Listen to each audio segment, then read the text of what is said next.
separating stages of Alzheimer's. There's a man with faded eyes. He walks past me wearing this familiar bow that hinders his knees from touching. With his clockmaker mind warped around time, I recognize the Pears candy cut at the base of his neck.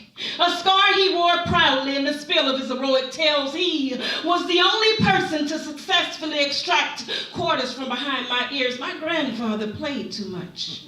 He never allowed his pain to bring tears to my eyes. He took every smile that fell from my face and tucked it between Bible leaves. He knew that I'd find it there in moments when my heart hung heavy like toll-tone recessions.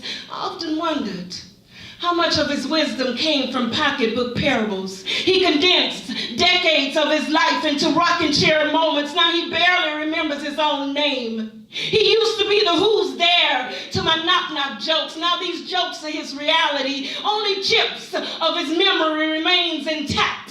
Pieces that are too old to connect the dots. Dots that are too small to connect the mind. I want my grandfather back. I want to trace my time through tangles of his twisted trail, hoping that it'll lead me to the heart that beat my fears to sleep. I wonder if he'll remember the soft cup of my ear against his chest and the wisdom he poured into me. I miss the raspberry tickles in the bend of my neck, and whatever possum was, he played it like a pro. Tick-tock, my grandfather clocked out of his mind as if his shift was over. With his brain ticking, timeless in turbulence, he wears confusion like final breath. Tick-tock, this wooden box of a man cracks in front of me.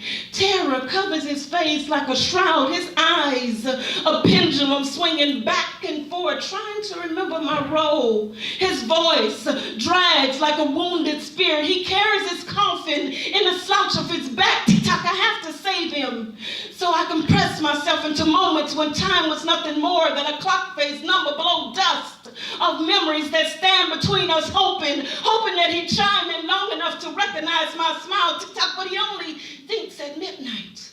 His mind too heavy to sleep on glass pillows. It's 6 o'clock, and his brain is still clicking at noon. Tick-tock, we clutch.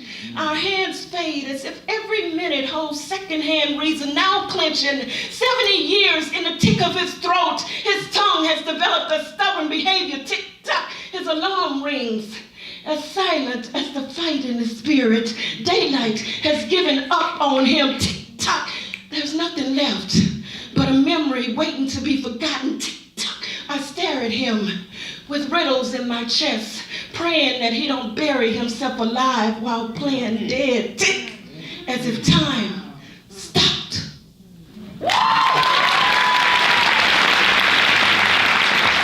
That's Wayne. All right, judges.